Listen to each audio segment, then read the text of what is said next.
নমস্কার, welcome to this video. আজকের এই ভিডিওতে আমরা West Bengal Council of Higher Secondary এডুকেশনের ক্লাস 12 অর্থাৎ হায়ার সেকেন্ডারি উচ্চ মাধ্যমিকের ইংরেজি পাঠ্যক্রমের অন কিলিং এ ট্রি নামক যে কবিতাটি আছে বাই জীব পাটেলের লেখা, তার বাংলায় ব্যাখ্যা অর্থাৎ বেঙ্গলি অ্যানালাইসিসটা পড়ব। আগে জীব প্যাটেল সম্পর্কে দেখে নেওয়া যাক। অন কিলিং এ ট্রি, জীব প্যাটেল born in 1940 1940 সালে তিনি জন্মগ্রহণ করেন। Is a practising physician who lives in Mumbai. তিনি একজন ফিজিশিয়ান যিনি এই মুহূর্তে প্র্যাকটিস করছেন এবং মুম্বাইতে বসবাস করেন। He writes poetry, has translated the medieval Gujarati poet Akho and is an artist and playwright. তিনি কবিতা লেখেন এবং মধ্যযুগের গুজরাটি কবি একজন যার নাম আখো, তার একাধিক কবিতা তিনি ট্রান্সলেট করেছেন অর্থাৎ অনুবাদ করেছেন। অ্যান্ড ইজ অ্যান আর্টিস্ট, একই সঙ্গে তিনি আর্টিস্ট অ্যান্ড এ প্লেরাইট, নাটক লেখেন। In a conversation with poet Arundhathi Subramaniam he acknowledges. Arundhathi Subramaniam নামক আরেকজন কবির সঙ্গে কথা বলার সময় তিনি স্বীকার করেছেন, acknowledges, what motivates most of my creative activity is the need for knowledge. তার কথাগুলো এখানটা তুলে দেওয়া হয়েছে। তিনি বলছেন যে নিড ফর নলেজ অর্থাৎ জ্ঞানের পিপাসা, হ্যাঁ, কীভাবে তিনি সেই জ্ঞানের পিপাসার জন্য অনুপ্রাণিত অনুভব করেন, সেটা হচ্ছে what motivates most of my creative activity is the need for knowledge. অর্থাৎ তার এই জ্ঞানের প্রতি তার পিপাসা, এটাই তাকে আরও বেশি করে অনুপ্রাণিত করে আরও বেশি রিসার্চ করার জন্য। অর্থাৎ তার যে বেশিরভাগ যে সৃষ্টি, তার যে লেখা, তার কবিতা, তার নাটক, অ্যাজ অ্যান আর্টিস্ট তার ক্রিয়েশনগুলো, এগুলোর জন্য সবচেয়ে বেশি মোটিভেশন তার কাছে, যে মোটিভেশন বলতে আমরা কি বুঝি, যে অনুপ্রেরণা তার কাছে is the need for knowledge, জ্ঞানের পিপাসা। My way of knowing something by writing or painting. কীভাবে সেটা হয়, তিনি নিজের মতো করে কোনো কিছুকে জানার জন্য যে চেষ্টা করেন, সেই চেষ্টাটা হয় রাইটিং অর পেইন্টিং অর্থাৎ ছবি আঁকার মধ্যে দিয়ে অথবা লেখার মধ্যে দিয়ে। This gives me a sense of having made it on my own. এইভাবে আমি আমার নিজে হাতে কোনো কিছুকে তৈরি করার অভিজ্ঞতা লাভ করি। জীব Patel rights what may be considered clear conversational poetry. তিনি এমন ধরনের কবিতা লেখেন যেটা ক্লিয়ার, স্পষ্ট হবে এবং কনভারসেশনাল হবে, অর্থাৎ আমরা কথোপকথনের সময় যে সরল ভাষা ব্যবহার করি, যেটা বুঝতে কোনো অসুবিধা হয় না, যে কারো পক্ষে সহজেই তার মিনিং, তার অর্থ অনুধাবন করা সম্ভব হয়, এমনভাবে তিনি তার কবিতা রচনা করেন। Very much in the style of Philip Larkin 1922 to 1985। অর্থাৎ এই যে স্টাইলটা, এটা অনেকটাই দ্য ব্রিটিশ পোয়েট, ব্রিটিশ কবি ফিলিপ লার্কিন, যিনি 1922 সাল থেকে 1985 সাল পর্যন্ত যার জীবনকাল ছিল, তার মতো তার লেখার আদলে আমাদের জীব প্যাটেল এইভাবে লেখেন। Who wrote some of his finest poetry in the 50s and 60s। এই ফিলিপ লার্কিন তার সবচেয়ে ভালো কিছু কবিতা লিখেছিলেন 1950-এর দশকে এবং 60-এর দশকে। Patel's poetry is marked by keen observation and irony. তার কবিতায় বিশেষ করে উঠে আসে কিন অবজারভেশন অর্থাৎ সূক্ষ্ম পর্যবেক্ষণ, অ্যান্ড আইরনি। আইরনি আমি আগের ভিডিওগুলোতে আলোচনা করেছি, যেটা বলা হয় সেইটা তার অর্থ, সেটা যেই ভাষাটা উল্লেখ করা হয়, যে শব্দে ভাষাটা ব্যবহার করা হয়, তার অর্থ সেরকমভাবে না ভেবে আমাদেরকে অন্যভাবে ভাবতে বাধ্য করে হচ্ছে আইরনি। অর্থাৎ যেটা দেখা যাচ্ছে সেটার অন্তর্নিহিত অর্থ হয়তো কিছুটা আলাদা, এটাই হচ্ছে irony. And conveys the sense of the ordinary, এবং খুব সাধারণ মানের একটা চিন্তাকে, হ্যাঁ, সেন্সকে আমাদের কাছে তুলে ধরে, এইটাই হচ্ছে আইরনি। এবং তার কবিতার মূল বক্তব্য বেশিরভাগ ক্ষেত্রেই দেখা যায়। এভরি ইয়ার প্যাটেল কন্ডাক্টস এ পোয়েট্রি ওয়ার্কশপ। ওয়ার্কশপ কী জিনিস আমরা জানি, কর্মশালা, কবিতার ওপর ভিত্তি করে কর্মশালা তিনি আয়োজন করেন। কোথায়? ছাত্রছাত্রীদের জন্য, students of the Rishi valley. Rishi valley একটি শিক্ষা প্রতিষ্ঠান, সেখানকার ছাত্রছাত্রীদের জন্য তিনি প্রতি বছর কর্মশালা আয়োজন করেন। এই হচ্ছে আমাদের জীব পটেল সম্পর্কে। এবার কবিতাটি সম্পর্কে দেখে নেওয়া যাক। The poems title on killing a tree. কবিতাটির নাম আমরা জানি, on killing a tree, establishes irony at the very outset. হ্যাঁ, মূল বক্তব্যটা হচ্ছে একটা আইরনি, যেটা আমি একটু আগেই বললাম। It is almost as if the act of cutting down a tree becomes a ceremonial task. আইরনিতে কি বলা হচ্ছে? মূল আইরনির বিষয়টা হচ্ছে এখানে ডিফরেস্টেশন, গাছ কাটা, প্রকৃতিকে ধ্বংস করা, প্রকৃতি নিধন। এবং তার মধ্যে আইরনিটি কোথায়? কবি এখানে এমনভাবে দেখিয়েছেন যেন is almost as if the act of cutting down a tree, যেন গাছ কাটার কাজটি বিকামস এ সেরিমোনিয়াল টাস্ক, যেন একটা উৎসবের বিষয়, আনন্দের বিষয় এবং উদযাপন করার মতো কাজ। Very evidently the poem reads at two levels. খুব স্পষ্টভাবেই কবিতাটিতে দুটো স্তর আছে। দ্য ফার্স্ট, প্রথম স্তরে কি আলোচনা হয়েছে? Of the meticulous task of killing a tree.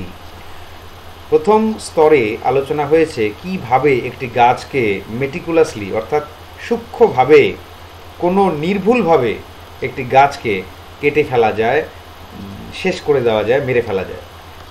The second, দ্বিতীয় স্তরে কবি আলোচনা করেছেন দ্য পারভার্সিটি, অর্থাৎ এই কাজটি করতে যে মানসিক বিকৃতির স্পষ্ট পরিচয় পাওয়া যায়, অ্যান্ড ট্র্যাজেডি, অর্থাৎ সেই দুঃখজনক ঘটনাটিকে তুলে ধরার চেষ্টা করেছেন। That man should systematically destroy the environment.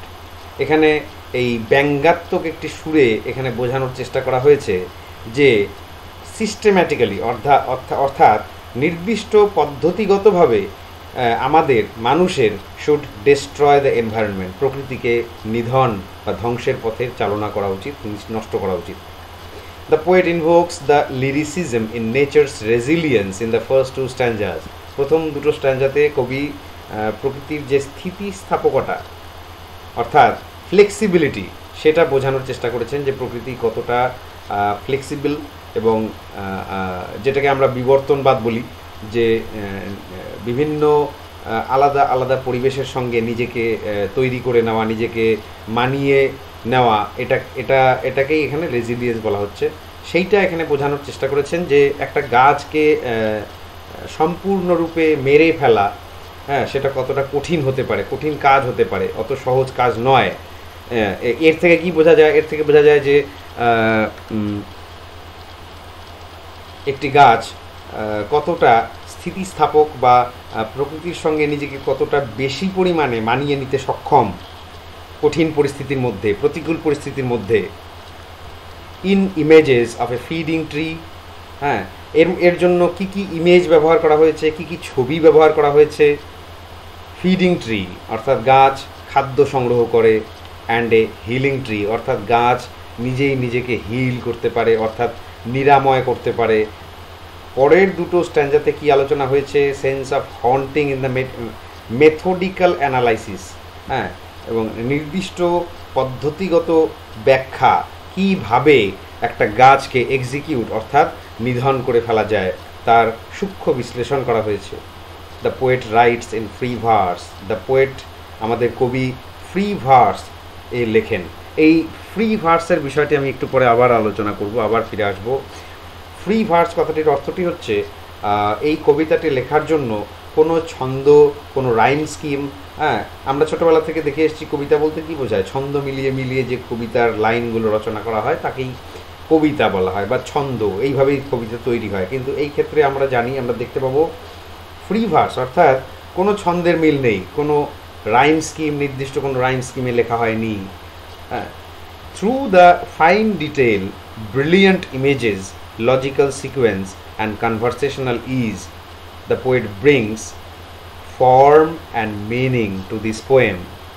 এই কতগুলো উপাদান, অর্থাৎ ফাইন ডিটেল, ব্রিলিয়েন্ট ইমেজ, হ্যাঁ, লজিক্যাল সিকোয়েন্স অর্থাৎ ঘটনাক্রম, অ্যান্ড কনভারসেশনাল ইজ, মানে যেটা আমি প্রথমে বললাম যে আমরা চলতি ভাষায় যেরকম সরল ভাষায় সরলভাবে মনের ভাব প্রকাশ করি, ঠিক সেইভাবে এই কবিতাটিতেও যাতে যে কেউ এই কবিতাটি বুঝতে পারে, কবিতা পড়ার কবিতা পাঠের বিশেষ জ্ঞান না থাকলেও যাতে কারো বুঝতে না অসুবিধা না হয়, সেই ভাবে কবিতাটি লেখার ফলে দ্য পোয়েট ব্রিংস, কবি আমাদের এই কবিতাটির মধ্যে ফর্ম অর্থাৎ রূপ অ্যান্ড মিনিং অর্থাৎ একটি অর্থ নিয়ে এসেছেন কবিতাটির মধ্যে। এই হচ্ছে আমাদের কবিতার সম্পর্কে একটি ধারণা দেওয়া হলো। এইবার আমি কয়েকটি বিষয় উল্লেখ করব। সেটা হচ্ছে আইডিওলজি অর্থাৎ কি উদ্দেশ্য নিয়ে কবি জি পটেল এই কবিতাটি লিখেছেন। কি আদর্শ বলতে এখানে কি ধরনের চিন্তা অন্তর্নিহিত অর্থ এই কবিতাটির মধ্যে আমরা খুঁজে পাই, কি ধরনের শিক্ষা খুঁজে পাই। প্রথম কথা হচ্ছে রিভার্স সাইকোলজি। এই রিভার্স সাইকোলজিটা কি? আমরা যদি কাউকে কোনো কিছু বোঝাতে চাই, অর্থাৎ আমরা চাই কাউকে কোনো কিছু বোঝানোর জন্য, কোনো একটা কাজ সে করছে, সেই কাজটি হয়তো আমার পছন্দ না, তখন আমি তাকে সেই কাজটি করতে বারণ করতে পারি অথবা অন্যভাবেও বোঝাতে পারি। দুটো পদ্ধতি আছে। এক হচ্ছে সরাসরি তাকে সেই কাজটি করতে বারণ করে দিলাম, তুমি কালকে থেকে এই কাজটি আর করবে না, এটা একটা বদ অভ্যাস, এটা তোমার ক্ষতি করবে, এই জাতীয়। এবং দ্বিতীয়টি হচ্ছে তাকে সেই কাজটি করতে আমি বারণ করলাম না, তাকে অন্যভাবে সেই কাজটি করতে আরও এনকারেজ করলাম, এবং যেটাতে তার ক্ষতি হবে সেই কাজগুলো তাকে অন্যভাবে বোঝানো, যে কাজগুলি করলে তাকে ক্ষতির সম্মুখীন হতে হবে, এইভাবে তাকে বোঝানো যেতে পারে। অর্থাৎ দুটোভাবে, যেমন কোনো একজন ব্যক্তি বা তোমার কোনো বন্ধু সে প্রচণ্ড বদরাগী, একটা পদ্ধতি হচ্ছে তুমি তাকে সরাসরি বলে দিলে তোমার অত্যাধিক রাগ, তোমার রাগের জন্য তোমার ক্ষতি হতে পারে, তোমার রাগ তোমার শরীরের পক্ষে ভালো না, তোমার ইমেজ অর্থাৎ তোমার পারিপার্শ্বিক ব্যক্তিদের মধ্যে তোমার সম্পর্কে একটি ভুল ধারণা তৈরি হতে পারে, ইত্যাদি ইত্যাদি। এতে তোমার সমূহ ক্ষতি, এতে লাভ কিছুই নেই। ক্রোধ হচ্ছে ষড়রিপু, 6টি শত্রুর মধ্যে একটি, যেটা তোমার ক্ষতি করবে। এবং আরেকটি পদ্ধতি হচ্ছে তাকে একেবারেই এই বিষয়ে বারণ না করে তুমি উল্টে হয়তো তাকে তুমি সরাসরি না করলে সে কথা তোমার শুনবে না, সে হয়তো উল্টো তোমাকেই ভুল বুঝবে, তোমার সঙ্গে তার সম্পর্ক নষ্ট হবে। এইরকম নানান ক্ষেত্রে আমরা এই ধরনের কাজগুলো করি, যে তাকে সরাসরি না করতে বারণ না করে আমরা তাদেরকে বোঝাই যে রাগ কিন্তু এক ধরনের ভালো। কারণ কি, তুমি একটা কিছু রেগে যখন কাউকে তুমি প্রোটেস্ট করবে, প্রতিবাদ করবে, তোমার যখন মাথা গরম হবে, তখন কিন্তু তোমাকে সবাই ভয়ের চোখে দেখবে, সম্মানের চোখে দেখবে, এবং তোমার সঙ্গে অন্যায় করতে বারবার ভাববে, ঠিক আছে? এবং এতে করে কি হবে, তোমার সম্পর্কে একটা ভীতিতে তৈরি হবে, তোমার প্রতি মানুষ অযথা দুর্ব্যবহার বা অন্যায় করার সময় কিন্তু তারা চিন্তা করবে, তারা এতটা করতে পারবে না তোমার সঙ্গে।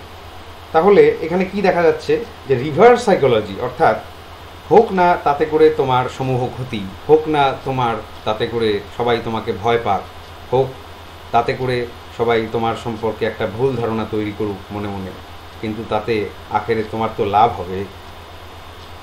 তাহলে আমরা কি দেখতে পাচ্ছি, যে এইভাবে আমরা কাউকে একটা জিনিস বোঝানোর জন্য দুটো পদ্ধতি, দুটো রাস্তা অবলম্বন করতে পারি।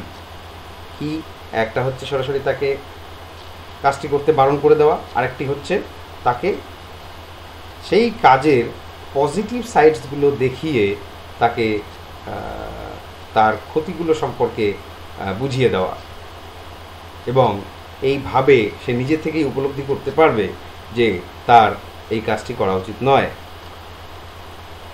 তারপরে কি আসছে, Being a doctor, he always compared most of the things with human body, skin, flesh, etc. আমরা একটু আগেই পড়লাম যে জীব পটেল একজন ডাক্তার ছিলেন পেশায়। পেশায় ডাক্তার হওয়ার ফলে তিনি প্রায় তার সমস্ত বস্তুকেই, যেই বিষয়গুলো নিয়ে তিনি কবিতায় উল্লেখ করেছেন, সবগুলোকেই তিনি মানব দেহ, স্কিন, ফ্লেশ এগুলোর সঙ্গে তুলনা করতেন, যেহেতু তিনি একজন পেশায় একজন ডাক্তার ছিলেন।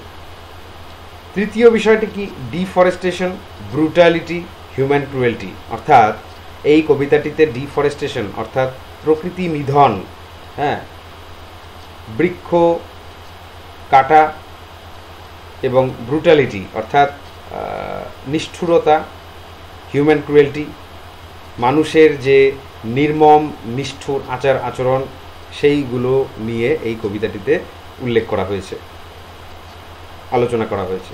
এবার আমরা কবিতাটিতে চলে যাব। কি বলা হচ্ছে? যে it takes much time to kill a tree, not a simple jab of the knife will do it. It takes much time to kill a tree. আমি প্রথমে বলেছি একটা গাছকে মেরে ফেলা অত সহজ নয় এবং এটা বেশ টাইম কনজিউমিং, প্রচুর সময় লাগে এই কাজটি করতে।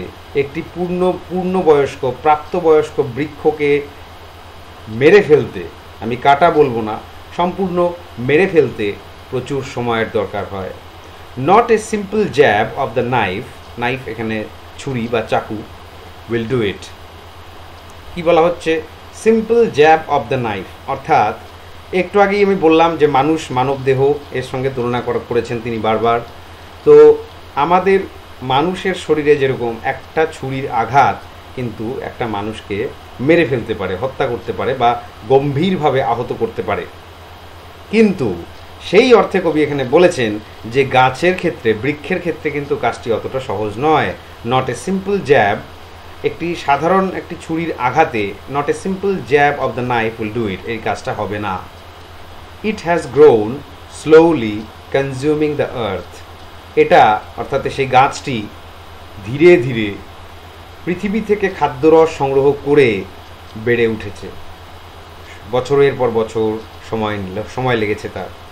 রাইজিং আউট অফ ইট, এই সেই পৃথিবী থেকে সে মাটি ফুঁড়ে বেরিয়েছে, অর্থাৎ যেটাকে আমরা উদ্ভিদ বলি। উদ্ভিদ কথাটির অর্থ কি? উদ্ভিদ অর্থাৎ মাটি থেকে ঊর্ধ্বগামী তার বৃদ্ধি হয়। ফিডিং আপন ইটস ক্রাস্ট, ফিডিং অর্থাৎ খাদ্য সংগ্রহ করে, অর্থাৎ পুষ্টি সংগ্রহ করে। আপন it's crust, crust, it's crust, it's বলতে এখানটা পৃথিবীকে বোঝানো হয়েছে, ক্রাস্ট বলতে ভূপৃষ্ঠকে বোঝানো হয়েছে। সেই ভূপৃষ্ঠ থেকে খাদ্যরস সংগ্রহ করে এ বড় হয়, সেই উদ্ভিদ বড় হয়। Absorbing years of Sunlight, years of Sunlight, ছোট থেকে সে যে বড় হয় তার জন্য তার সূর্যালোক, জল, বাতাস, অক্সিজেন অনেক কিছু প্রয়োজন হয় এবং সেইগুলোই সে এই পৃথিবী থেকে, সূর্যের আলো থেকে সূর্যরশ্মি সংগ্রহ করে বছরের পর বছর ধরে সংগ্রহ করে সে বৃদ্ধি পেয়েছে, বড় হয়েছে। Sunlight, air, water, absorbing years of sunlight, air, water, and out of its leprous hide and sprouting leaves. And out of its, its বলতে এখানটা গাছের কথা বলা হয়েছে। লেপ্রাস হাইড, লেপ্রাস শব্দটি লেপ্রোসি শব্দ থেকে এসছে, অর্থাৎ লেপ্রোসি আমরা জানি একটা স্কিন ডিজিজের নাম, স্কিন ডিজিজকে বলা হয়। সেই ডিজিজে স্কিনটা খুব রুক্ষ হয়ে যায় এবং নানান রকমের উপসর্গ দেখা যায়, সেসব আমি আর ডিটেলে যাচ্ছি না। And out of its leprous hide, এখানে একটি গাছের তার যে ছাল, তার যে বাকল, সেটারও ওই লেপ্রোসির মতো অবস্থা হয়, অর্থাৎ রুক্ষ হয়, এবড়ো খেবড়ো হয়। হ্যাঁ, বলা হচ্ছে ঠিক সেই লেপ্রাস হাইড থেকে, সেই গাছের সেই রুক্ষ ছাল থেকে স্প্রাউটিং লিভস, নতুন পাতা, নতুন পাতার কুড়ি, কচি পাতা জন্মায়। অর্থাৎ এখানে কবি বলতে চাইছেন যে বছরের পর বছর পৃথিবী জল, বাতাস এবং সূর্যালোক সংগ্রহ করার পরে সে বড় হয়ে ওঠে এবং তার সেই বড় হয়ে ওঠার পরেও তার ওই রুক্ষ বাকল থেকে ছোট ছোট কচি পাতা অঙ্কুরিত হয়ে ওঠে। ওয়ার্ড মিনিংগুলো দেখে নেব। কনজিউমিং দ্য আর্থ, হ্যাঁ, যেটা আমরা একটু আগেই পড়লাম, যে পৃথিবী থেকে আমরা জানি খাদ্যরস সংগ্রহ করা। As if the earth is it's nourishment, যেন পৃথিবীটাই হচ্ছে এখানে তার নারিশমেন্ট। নারিশমেন্ট কথাটির অর্থ হচ্ছে পুষ্টি। পুষ্টি কথাটি এখানে নারিশমেন্ট থেকে আসছে। নারিশমেন্ট শব্দটি নোট করবে, এটা আমি একটু পরে আবার উল্লেখ করব। ক্রাস্ট অর্থাৎ আমরা যেটাকে ভূপৃষ্ঠ বললাম। The top layer of the earth, পৃথিবীর উপরিভাগ, ভূস্তরের ভূপৃষ্ঠের উপরিভাগ, অর্থাৎ যেখান থেকে আমরা আমাদের উদ্ভিদ জন্মগ্রহণ করে। Note the association here with bread brought in by feeding. Feeding কথাটির অর্থ এখানে খাদ্য সংগ্রহ করা, যেটাকে ইংরেজি ভাষায় আমরা অনেক সময় ব্রেড ব্যবহার করি। ব্রেড অর্থাৎ এখানে একটা প্রতীকী অর্থ আছে ব্রেড শব্দটির, যেমন আমরা জীবিকা নির্বাহ করি কিসের জন্য, খাদ্য সংগ্রহ করার জন্য, সেই অর্থে এখানে ব্রেড বোঝানো হয়েছে এবং যেটাকে ফিডিং কথাটির মধ্যে দিয়ে বোঝানোর চেষ্টা করেছেন আমাদের কবি। লেপ্রাসাইড আমি একটু আগেই যেটা বললাম, ট্রি বার্ক গাছের ছাল, which is probably rough and has mark, যেটা নাকি সম্ভবত রাফ অর্থাৎ রুক্ষ, অ্যান্ড হ্যাজ মার্কস অর্থাৎ অনেক দাগ এবং চিহ্ন দেখা যায় যেই ছালে। এর পরের স্ট্যান্ডাটা, ফার্স্ট স্ট্যান্ডা আমাদের হয়ে গেল, এর পরের স্ট্যান্ডাতে সো হ্যাক অ্যান্ড চপ, অতএব কর্তন করো। হ্যাক অর্থাৎ করাত দিয়ে কাটা, যেটাকে আমরা কর্তন করা বলি, অ্যান্ড চপ অর্থাৎ কুচি কুচি করে কাটা।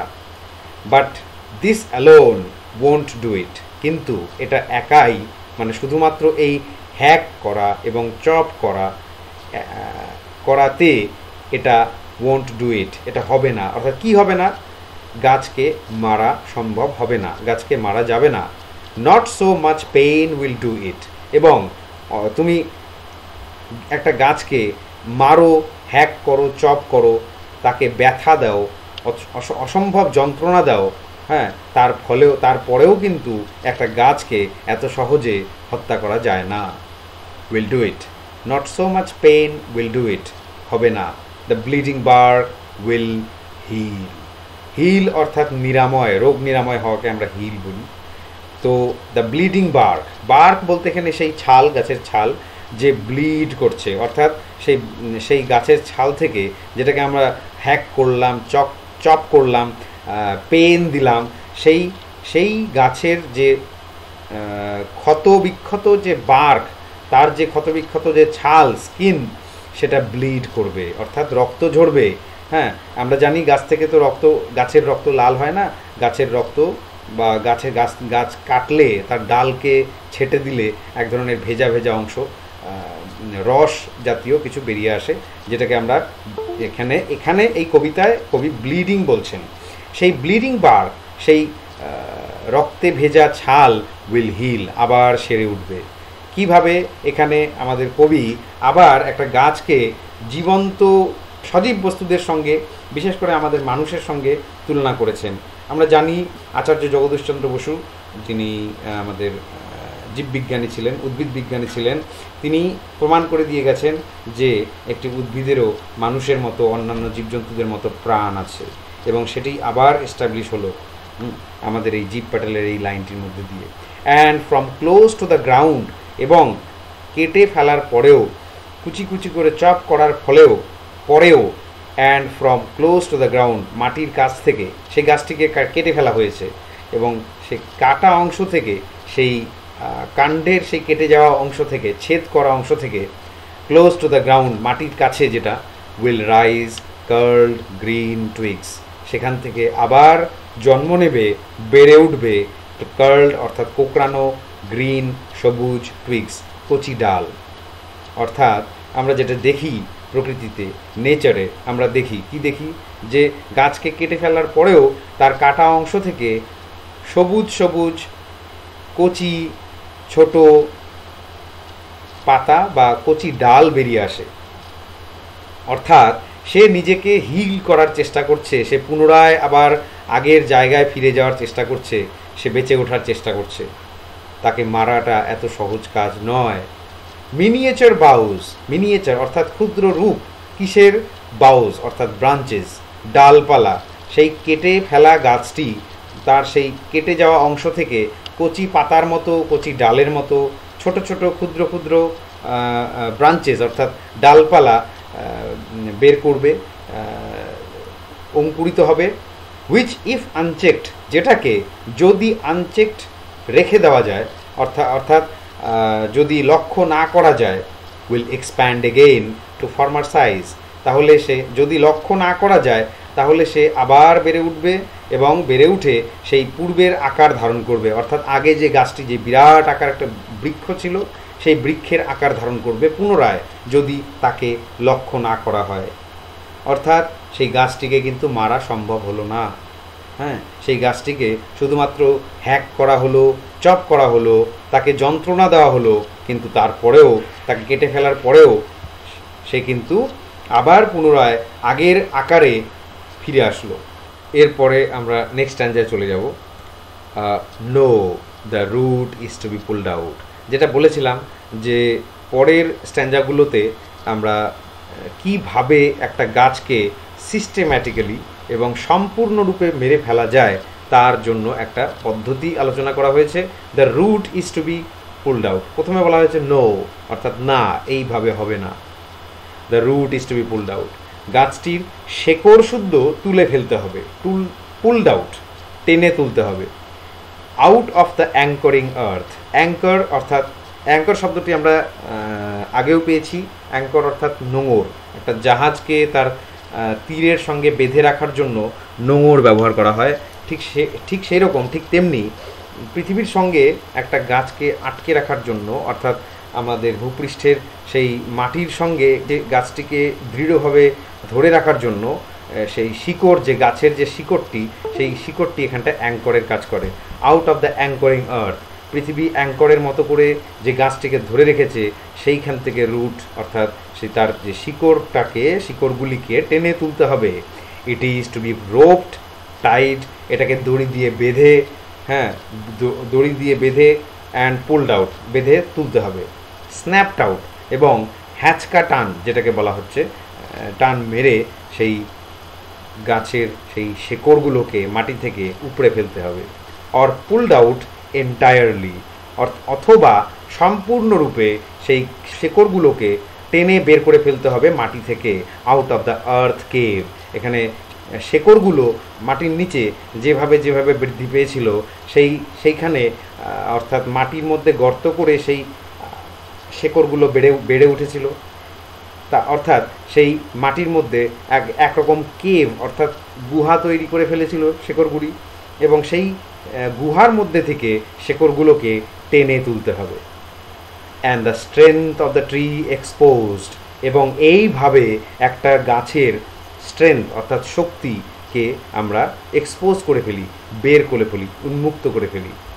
একটা গাছের শক্তি কোথায়? একটা গাছের শক্তি কিন্তু তার মাটির উপরে যেই গাছটিকে আমরা দেখতে পাচ্ছি, অর্থাৎ সেই বিরাট বড় একটা বৃক্ষ, তার ডালপালা, তার পাতা, ফুল, ফল, এগুলো কিন্তু তার শক্তি নয়। তার মূল শক্তি লুকিয়ে আছে তার শেকড়ে, এবং সেই শেকড়টিকে তুলে ফেললে সেই গাছটির যে লুকিয়ে থাকা যে শক্তি সেটা বেরিয়ে পড়বে। দ্য সোর্স অর্থাৎ সেই শক্তির উৎস। হোয়াইট অ্যান্ড ওয়েট, এবং তাকে দেখতে কেমন হয়? সাদা হয় এবং ওয়েট হয়, অর্থাৎ ভেজা থাকে। অর্থাৎ আমরা জানি যে একটি গাছের শেকড় দীর্ঘদিন থেকে মাটির নিচে লুকোনো অবস্থায় থাকে এবং মাটির নিচে একটা আর্দ্র ভেজা একটা পরিবেশের মধ্যে থাকে। তার ফলে কি হয়? সেখান থেকে খাদ্যরস সংগ্রহ করে, এবং তার ফলে কি হয়? সেই শেকড়গুলো সূর্যের আলো না পাওয়ার ফলে সাদা হয় এবং ভেজা হয়। হ্যাঁ, এবং সে তার অনবরত তার কাজ কিন্তু চালিয়ে যাচ্ছে, তার ফলে সে কিন্তু ভেজা অবস্থায় থাকে। The most sensitive hidden for years inside the earth, এবং এই অংশটা অর্থাৎ গাছের সেই রুট অর্থাৎ শেকড়টি মোস্ট সেন্সিটিভ হয়, অর্থাৎ প্রচণ্ড সংবেদনশীল হয়, স্পর্শকাতর হয়, এবং বছরের পর বছর ধরে হিডেন ফর ইয়ার্স সে মাটির নিচে লুকিয়েছিল, সেটাই বলা হচ্ছে। নেক্সট স্ট্যান্জায় চলে যাই আমরা। Then the matter of scorching and choking in sun and air. এবার সেই গাছটিকে মাটি থেকে, গাছের শেকড় শুদ্ধ মাটি থেকে তুলে ফেলার পরে তারপর আসে সেই গাছটিকে স্কর্চিং অর্থাৎ প্রচণ্ড প্রখর রৌদ্রের হিটের মধ্যে, তাপের মধ্যে তাকে ফেলে রাখা হয়, সেই ফেলে রাখাটাকে রোদের তাপে গাছটিকে শুকোনোর যে পদ্ধতি তাকে বলা হচ্ছে স্কর্চিং অ্যান্ড চোকিং। চোকিং অর্থাৎ এই শব্দটির আক্ষরিক অর্থ হচ্ছে শ্বাসরুদ্ধ করা। তো গাছটির এমন একটা পরিস্থিতি তৈরি হয় যে তাকে মাটি থেকে উপরে ফেলা হচ্ছে, অর্থাৎ তাকে খাদ্যরস সংগ্রহ করতে পারছে না, করতে দেওয়া হচ্ছে না, এবং বাতাস থেকে অক্সিজেন গ্রহণ করতে পারছে না, তাকে কেটে ফেলা হয়েছে, তার পাতাগুলো ডালপালাগুলো ছেঁটে ফেলা হয়েছে, অর্থাৎ এখানে একরকম তাকে শ্বাসরুদ্ধ করে মারার মতো পরিস্থিতি তৈরি হয়েছে। তাই বলা হচ্ছে of scorching and choking in sun and air.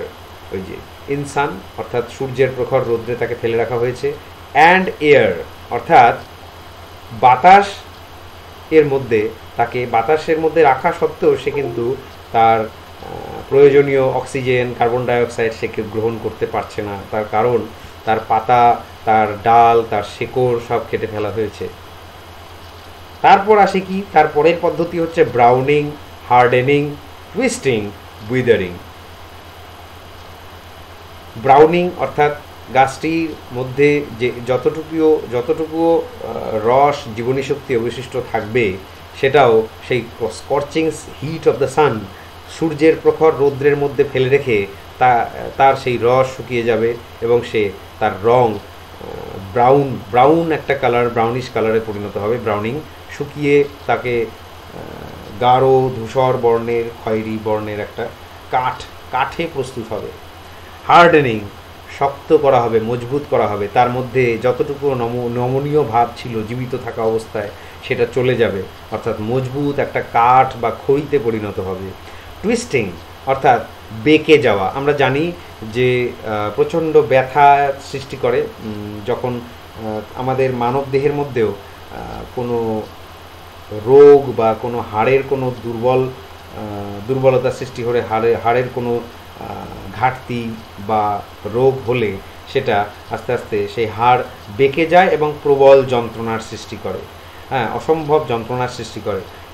ঠিক তেমনি এই গাছগুলোকে যখন রোদ্রে স্কর্চিং হিট আর চোক করা হয় এবং তাদেরকে ব্রাউন করা হয়, হার্ডেন করা হয়, তখন তারা একটা অসম্ভব যন্ত্রণার মধ্যে দিয়ে সময়টাকে কাটায় এবং তার ফলে তারা অনেকটা বেঁকে যায়, টুইস্টেড হয়ে যায়। উইদারিং অর্থাৎ জীর্ণ দশায় পরিণত হয়। And then it is done, এবং তারপরেই এটা সম্ভব হয়। কি সম্ভব হয়? একটা গাছকে হত্যা করা, সম্পূর্ণরূপে হত্যা করা সম্ভব হয়। আমরা জানি যে আজকের ডেটে ডিফরেস্টেশন একটা খুব বার্নিং ইস্যু, অর্থাৎ খুব চলতি সময়ের জন্য খুব একটা বড় থ্রেট, অর্থাৎ মানব জাতির কাছে, মানব সভ্যতার কাছে এটা একটা বড় থ্রেট। এবার প্রশ্ন হচ্ছে এই ডিফরেস্টেশন কেন করা হয়? বিভিন্ন বনাঞ্চলে গাছ কাটা হয় ইন এ ম্যাসিভ স্কেল, প্রচুর পরিমাণে গাছ কাটা হয় এবং কেটে কি করা হয়? এগ্রিকালচার করা হয়, নগরায়ন অর্থাৎ আরবানাইজেশন যেটাকে আমরা বলি, তারপরে ইন্ডাস্ট্রিয়ালাইজেশন অর্থাৎ শিল্পায়ন। এই সব কাজকর্মের জন্য আমাদেরকে ফাঁকা জমি লাগবে, আমাদের ভ্যাকেন্ট ল্যান্ড চাই, এবং সেই ভ্যাকেন্ট ল্যান্ড কোথা থেকে পাবো? বনাঞ্চল নিধন করতে হবে। এবং বনাঞ্চল নিধন করার সময় যদি সেই গাছগুলোকে শুধুমাত্র কাণ্ড থেকে বা ডালপালা থেকে কেটে সেখানে আমরা কাজ শুরু করে দিই, তাহলে পরে কিন্তু সেই গাছগুলো কিন্তু মারা যাবে না। যেটা এখানটায় একটু আগেও আলোচনা করা হলো, সেই গাছগুলো কিন্তু আবার সেই কাটা অংশ থেকে, সেই কাণ্ড থেকে বা ডাল থেকে ছোট ছোট কচি ডাল, পাতা আবার জন্মাবে, সবুজ গাছে পরিণত হবে ধীরে ধীরে, আবার পুনরায় পূর্বের জায়গায় ফিরে যাবে। সেই জন্য এখানে বলা হচ্ছে যে একটি গাছকে মারা এতটা সহজ নয়, তাকে মারতে হলে তার শেকড় শুদ্ধ টেনে উপড়ে ফেলতে হবে এবং রৌদ্রে ফেলে রাখতে হবে, যাতে সে তার মধ্যে লিস্ট পসিবিলিটি অর্থাৎ ক্ষীণ সম্ভাবনাটুকুও বেঁচে থাকার বা আবার জীবিত হয়ে ওঠার সম্ভাবনাটুকুও না থাকে। এই হচ্ছে জীব প্যাটেলের লেখা অন কিলিং এ ট্রি নামক কবিতাটির line by line Bengali analysis. এইবার আমরা এই কবিতাটি সম্পর্কে কয়েকটি দৃষ্টিভঙ্গি, যে দৃষ্টিভঙ্গি নিয়ে আমাদের কবি এই কবিতাটি লিখেছেন, সে কয়েকটি দৃষ্টিভঙ্গি উল্লেখ করব। হিউম্যান ক্রুয়েলটি সম্পর্কে আমরা আগেই বলেছি, কবিতা শুরু করার আগেই আমি উল্লেখ করেছিলাম হিউম্যান ক্রুয়েলটি, তোমরা মনে আছে নিশ্চয়ই তোমাদের, যে একটা গাছকে মূল থেকে, শেকড় থেকে উপড়ে ফেলে দিয়ে তাকে হত্যা করতে কী পরিমাণ যন্ত্রণা তাকে ভোগ করতে হয় সেটা অনুভব করার জন্য কবি এই কবিতাটি আমাদের সামনে রেখেছেন। কবির পয়েন্ট অফ ভিউ থেকে তিনি দেখছেন যে একটা গাছকে কিভাবে হত্যা করা যায়। আচার্য জগদীশচন্দ্র বসুর কথা আমি উল্লেখ করেছিলাম, তিনি প্রমাণ করেছিলেন, ল্যাবরেটরিতে টেস্ট করে প্রমাণ করে দিয়েছিলেন যে গাছেরও প্রাণ আছে, এবং এইভাবে মাটি থেকে শেকড় উপড়ে ফেলে দিয়ে একটা গাছকে হত্যা করলে তার কী পরিমাণ যন্ত্রণা ভোগ করতে পারে সেইটা বোঝানোর জন্য কবির এই কবিতা রচনা।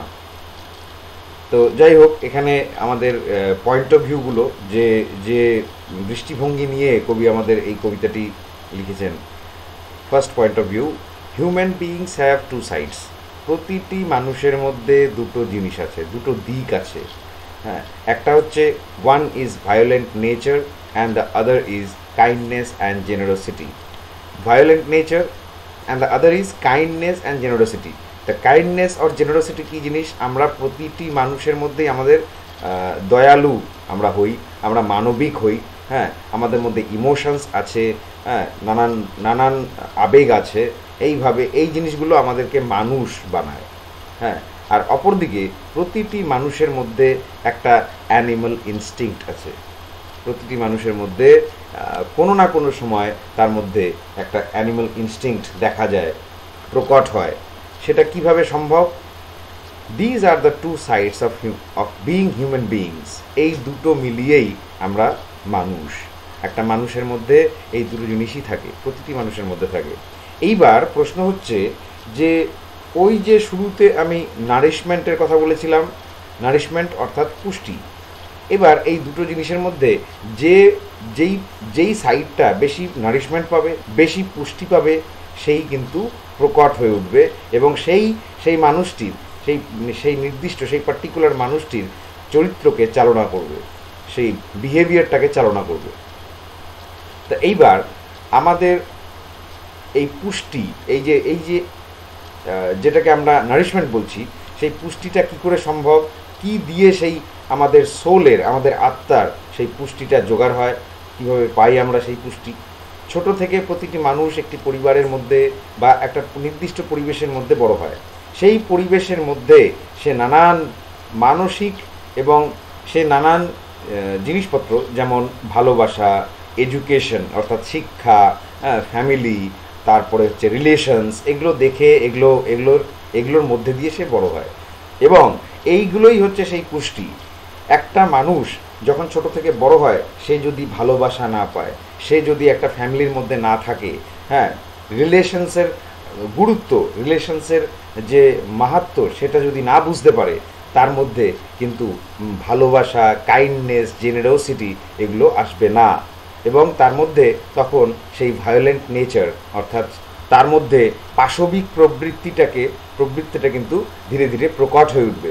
এবং আজকের ডেটে আমরা যত ক্রিমিনালস, মার্ডারার্স, খুনি, দাগি আসামি যাদেরকে দেখি, তাদের লাইফ হিস্ট্রি কিন্তু রিসার্চ করলে দেখা যাবে যে তারাও কিন্তু কোনো না কোনোভাবে এই যে আমাদের মানসিক পুষ্টি, যে নারিশমেন্ট, সেগুলো থেকে কোনো না কোনো সময়ে, জীবনের কোনো না কোনো সময় তারা বঞ্চিত হয়েছে, এবং এইভাবেই তাদের মধ্যে সেই ভায়োলেন্ট নেচারটা প্রকট হয়ে উঠছে, হ্যাঁ, বাইরে চলে এসছে। এই পয়েন্ট অফ ভিউ থেকে যদি আমি দেখি, এই যে পয়েন্ট অফ ভিউ বলতে এই যে প্রতিটি মানুষের মধ্যে ভায়োলেন্ট নেচার থাকে এবং কাইন্ডনেস অ্যান্ড জেনারোসিটি থাকে, যেটা নারিশমেন্ট বেশি পাবে, যেটা উপযুক্ত অনুকূল পরিবেশ পাবে, সেইটা প্রকট হয়ে উঠবে, এবং এটাই আমাদের চরিত্রকে চালনা করে। তার মানে কবি কি বলতে চাইছেন? যে একটা মানুষকে, একটা সোলকে যদি আমাকে মেরে ফেলতে হয়, হত্যা করতে হয়, তাহলে সেই মানুষটাকে মারার দরকার নেই। সে যেই যেই যেই সোর্সগুলো থেকে, যেই উৎসগুলো থেকে নারিশমেন্ট পাচ্ছে, পুষ্টি পাচ্ছে, সেই উৎস, সেই পুষ্টির সোর্সটাকে বন্ধ করে দাও, কেটে দাও, বিচ্ছিন্ন করে দাও, সে এমনিই মারা যাবে।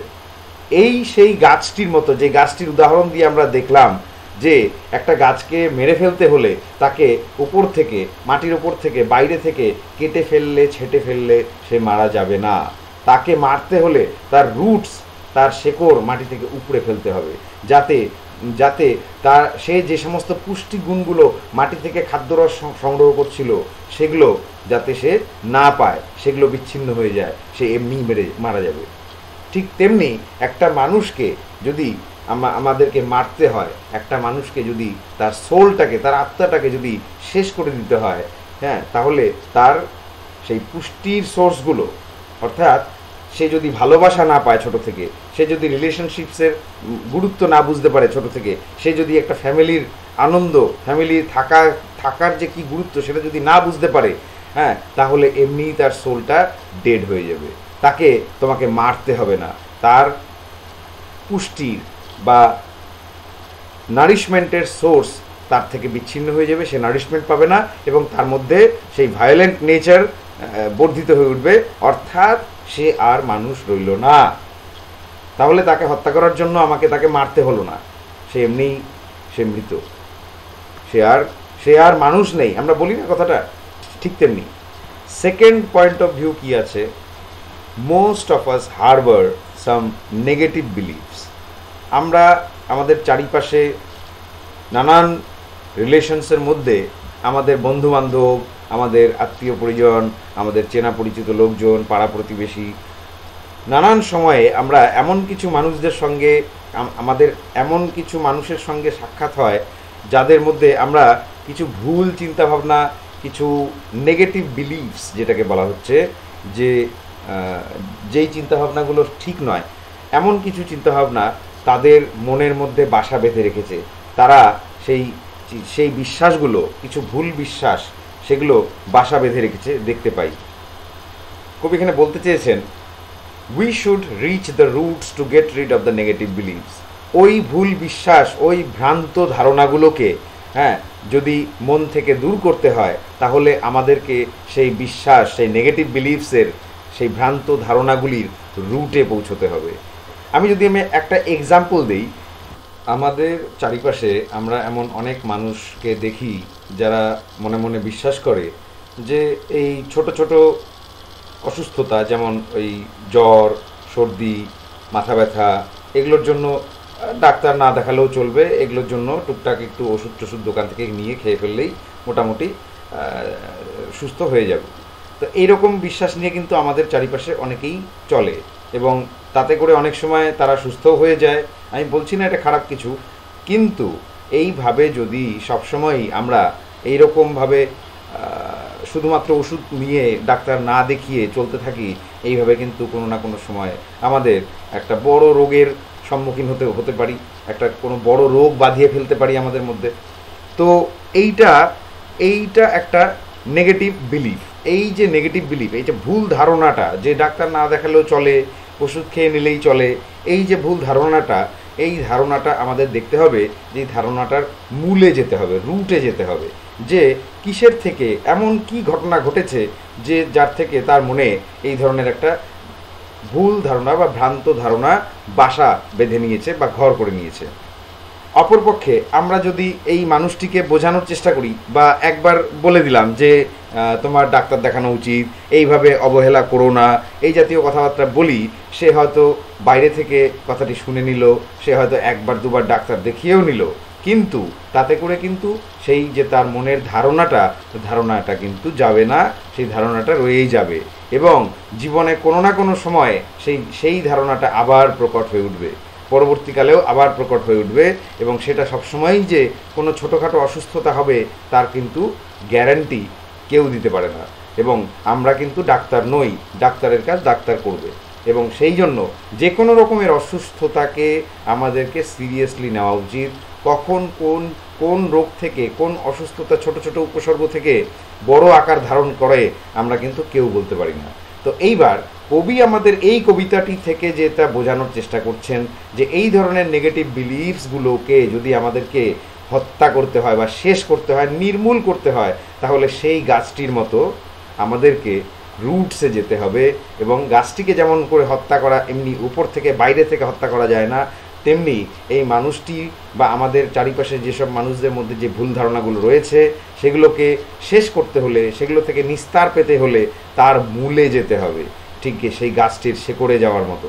এইবার হয়তো হয়তো অতীতকালে এমন কিছু ঘটনা ঘটেছিল যার জন্য তার মূলে, তার মনে বদ্ধমূল ধারণা তৈরি হয়ে গেছে যে ছোট ছোট এই সমস্ত অসুস্থতার জন্য ডাক্তার না দেখালেই চলবে। হ্যাঁ, কীরকম? হয়তো কোনো অতীতকালে হয়তো কোনো ডাক্তারের কাছে সে গেছিলো বা ছোট কোনো অসুস্থতার জন্য গেছিলো এবং সেই ছোট অসুস্থতার জন্য তাকে হয়তো অনেক অনেক বেশি পদ্ধতি এবং চিকিৎসার মধ্যে দিয়ে যেতে হয়, যেটা সে পরবর্তীকালে বুঝতে পারে যে এগুলোর কোনো প্রয়োজন ছিল না। এই ধরনের কোনো ঘটনা যদি ঘটে থাকে তাহলে তার মনে এই ধরনের একটা ধারণা তৈরি হবে যে এই ছোট ছোট অসুস্থতার জন্য অযথা সময় অর্থ ব্যয় না করলেই ভালো হতো। তো সেই সব কারণে আমাদেরকে কবি বোঝানোর চেষ্টা করেছেন যে সেই যে নেগেটিভ বিলিভস বা ভ্রান্ত ধারণা, তার মূলে যতক্ষণ না পৌঁছানো যাবে ততক্ষণ সেই ধারণার কিন্তু নিষ্কৃতি বা অবসান ঘটবে না। এইবার আসি থার্ড পয়েন্ট অফ ভিউতে। The poem is composed in free verse. Free verse, why free verse? এবার কবিতাটি ফ্রি ভার্সে লেখা হয়েছে। প্রতিটা কবিতার আমরা জানি একটা ছন্দ থাকে, অর্থাৎ ছন্দ বলতে কি বোঝায় যে ওই লাইন বাই লাইন কবিতা মিলিয়ে মিলিয়ে কবিতা তৈরি করা হয়, ছন্দ মিলিয়ে কবিতা তৈরি করা হয়। ছোট থেকে আমরা কবিতা বলতে তাই বুঝে এসেছি। এই কবিতাটি এমন একটি কবিতা যার মধ্যে কোনো ছন্দ বা রাইম স্কিম, যেটাকে আমরা ইংরেজিতে বলি, মেনটেন করা হয়নি। এক একটা লাইনের ছন্দ এক এক রকম। হ্যাঁ, কবি এই ছন্দের মধ্যে দিয়ে বলেছেন ওয়াই ফ্রি ভার্স, কেন ফ্রি ভার্স? কারণ কবি বোঝাতে চেয়েছেন যে এই কবিতাটি প্রত্যেকটি মানুষের জন্য বোঝার প্রয়োজন আছে। প্রতিটি মানুষ যদি এই কবিতার অর্থ না বুঝতে পারে তাহলে এই কবিতা ব্যর্থ। কেন ব্যর্থ? কারণ এই যে ডিফরেস্টেশন, এই যে নেগেটিভ বিলিফ, এই যে two sides of human beings, এইগুলো প্রতিটি মানুষের সঙ্গে যুক্ত, প্রতিটি মানুষের জীবনের অঙ্গ। তাই প্রতিটি মানুষের যদি এই কবিতা বুঝতে হয় তাহলে কোনো রাইম স্কিম ফলো করলে চলবে না। কবিতাটিকে এমনভাবে কনভারসেশনাল ইংলিশ, প্রথমে আমি ইন্ট্রোডাকশানে বলেছিলাম যে এমনভাবে কবিতাটিকে রচনা করা হয়েছে যাতে প্রতিটি মানুষ, একটা লেম্যান, যে যার কবিতা সম্পর্কে বিন্দুমাত্র মিনিমাম ধারণাটুকুও নেই, সেও যাতে এই লাইনগুলো পড়লে এই কবিতাটির অর্থ বুঝতে পারে। এই উদ্দেশ্যে কবি এখানে ফ্রি ভার্স এ কবিতাটি লিখেছেন যে যে যেমন খুশিভাবে এই কবিতাটি ব্যাখ্যা করো, ইন্টারপ্রিট করো। এই হচ্ছে আমাদের কবির কবিতাটি লেখার পিছনে আলাদা আলাদা পয়েন্ট অফ ভিউ, বেশ ভালো ভালো সুন্দর সুন্দর পয়েন্ট অফ ভিউ থেকে কবি আমাদের দেখাতে চেয়েছেন। কবিতাটি খুব সুন্দর কবিতা। ভিডিওটি বেশ বড় হয়ে যাচ্ছে, আজকে আর কন্টিনিউ করছি না, এখানেই শেষ করছি। তোমাদের পছন্দ হলে লাইক, শেয়ার, সাবস্ক্রাইব করবে। আর ইম্পর্টেন্ট কোশ্চেনগুলো আমি ডিসক্রিপশন বক্সে দিয়ে দেবো, তোমরা ফলো করতে থাকো। টেক্সট বইটি সামনে নিয়ে বসবে আর এই লাইন বাই লাইন যখন আমি বলছি কবিতাটিকে, ভিডিওটিকে বারবার দেখবে আর টেক্সট বইয়ের সঙ্গে লাইন বাই লাইন মেলাবে। ঠিক আছে, আজকে এখানেই শেষ করছি। ধন্যবাদ।